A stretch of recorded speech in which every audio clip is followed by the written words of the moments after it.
Bienvenido al tercer capítulo de nuestro podcast Comunicación Empresarial de Cajón.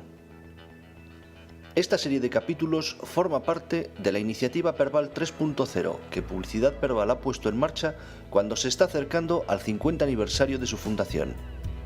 Si tienes una pequeña o mediana empresa, si eres un profesional o gestionas una pequeña asociación o entidad pública o privada, creemos que te interesará seguir nuestro podcast y visitar nuestra web periódicamente. Comenzamos. Al final de nuestro anterior capítulo adelantábamos que en este íbamos a hablar de la teoría de la comunicación.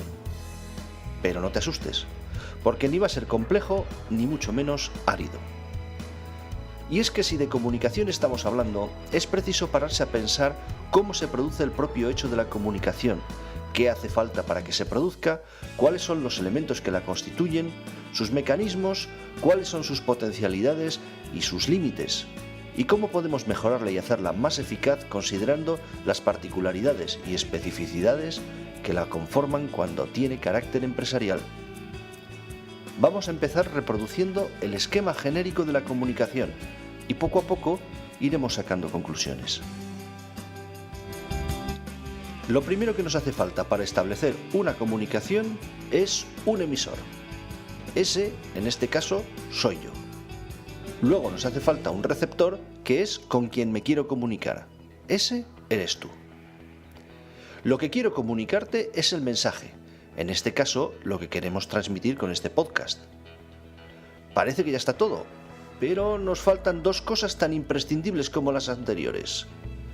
Un medio que transporte el mensaje y un código de comunicación que sirva para codificar y descodificar ese mensaje sin que se pierda o altere la información que contiene. Sin entrar de momento en más profundidades, diremos que es el idioma que utilizamos. De momento todo parece bastante evidente, pero como ya sabrás, tenemos la manía de sacarle punta a todo.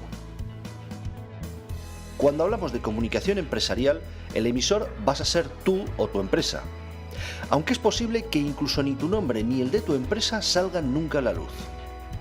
De la misma forma, los mensajes que lances van a tener siempre un marcado carácter intencional. No van a ser una mera transmisión de información aséptica e imparcial, sino que esa transmisión siempre perseguirá un fin. A ver, ¿quién va a ser nuestro receptor? Si has dicho el cliente, tienes razón, pero no toda. Siempre, aunque con distinto peso, hay que considerar que también hay potenciales clientes que aún no lo son o que lo son de la competencia. Hay futuribles clientes que hoy no tienen necesidad de nuestro producto, pero que mañana sí que pueden tenerla. Y también hay prescriptores que no consumen, pero que animan, influyen o condicionan la compra de terceros. En cualquier caso, y esto es importante, no estamos hablando de personas concretas, sino de grupos de personas con cosas en común, pero casi siempre heterogéneas. Este hecho condiciona la comunicación radicalmente, como es fácilmente comprensible. Llegamos al mensaje, que es lo que tú quieres transmitir. Por cierto, una pregunta, ¿tienes claro lo que quieres transmitir? Vale, que sí, que esta es otra de esas preguntas retóricas que introducimos para mantenerte atento. No obstante, a veces los profesionales de la comunicación nos oímos cosas variopintas, como por ejemplo eso de que quiero llegar al público. Y conviene preguntarse, ¿llegar? ¿Para qué? La esencia de la comunicación está en el mensaje y no en establecer contacto. Es como si después de 1000 vicisitudes consigues llegar junto a esa chica que tanto te gusta, o ese chico, y cuando estás enfrente te das cuenta de que no es que no te salga lo que quieres decir, es que ni siquiera has pensado qué decir.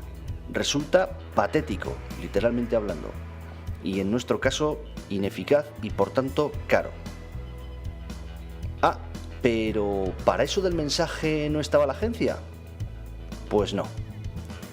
No hay que confundir la forma del mensaje, incluida su estrategia, con el contenido del mismo. Y ese contenido lo tienes que poner tú. Si no es así, corres el riesgo de que tus mensajes, aunque sean técnicamente excepcionales, lleguen vacíos de contenido a su destino, o con un contenido equivocado o inadecuado. Seguimos. El medio es el soporte físico a través del que viaja el mensaje. Fundamentalmente serán el aire en el caso del sonido y la luz en el caso de todo lo visual. El resto de los sentidos habitualmente no tienen demasiado interés publicitario, de momento. Salvo en el caso de la comunicación personal, boca-oído o los signos corporales, se añade al medio un componente técnico y tecnológico que hacen que nuestro mensaje amplifique su efecto y llegue más lejos y a más personas. Nunca hay que olvidar esos componentes técnicos y tecnológicos a la hora de definir y dar forma a los mensajes, porque a la vez que facilitan que lleguen más lejos, también los condicionan de forma trascendente. Pongamos ejemplos.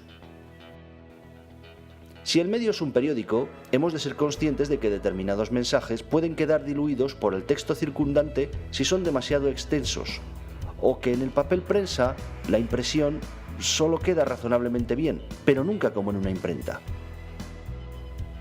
Si utilizamos un mensaje multimedia de móvil, hay que considerar que no todas las pantallas son iguales ni en resolución, ni en gama de colores, ni en tamaño. Ni todos los terminales, ni los usuarios ofrecen el mismo nivel de prestaciones. Si hablamos de Internet, hemos de considerar que el parque informático no es lo que debería. Además tiene variantes que teóricamente son compatibles. Y que la anchura de banda nominal de nuestros contratos sufre una habitual, importante y misteriosa merma de capacidad cuando la utilizamos. ¿Aguantas tú una página cuando entra lenta? Pues eso. Podríamos ir hablando de muchos medios más, cada uno con sus peculiaridades, como la radio, el mobiliario urbano o por supuesto la televisión. Por cierto, ¿te has dado cuenta de que el nuevo formato panorámico representa un cambio extraordinario en el lenguaje visual al que estábamos acostumbrados? Antes el fondo era mucho menos importante, ahora incluso podemos partir la pantalla en varios escenarios a la vez. Pero continuemos con el código, un concepto que en publicidad adquiere una dimensión especial. Porque no se trata solo del idioma en el que se emita el mensaje, ni el registro lingüístico en el que se haga. Es evidente que hemos de comunicarnos en el idioma que entienda nuestro público objetivo y que hemos de dirigirnos a él de forma adecuada a su idiosincrasia. ¡Qué bonita palabra! En el caso de los mensajes publicitarios, además del lenguaje verbal, es muy importante el lenguaje no verbal o paraverbal. Logotipos, colores, tipografías, fotos, sintonías y jingles, efectos de sonido o imagen. Todos estos elementos complementan los mensajes y si se usan adecuadamente les dan carácter distintivo. ¿A qué te ha pasado alguna vez que has empezado a ver o oír un anuncio y antes de que se diga la marca o el producto ya sabes de qué se trata?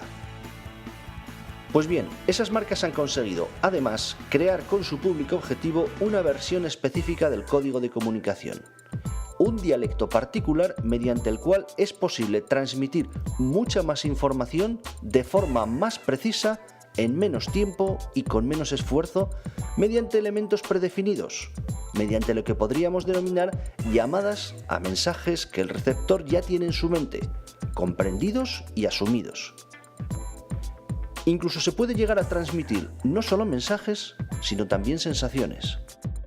En ningún caso pasa esto de forma casual, ni rápida, ni fácil, ni en muchas ocasiones a la primera. Seguro que escuchando esto...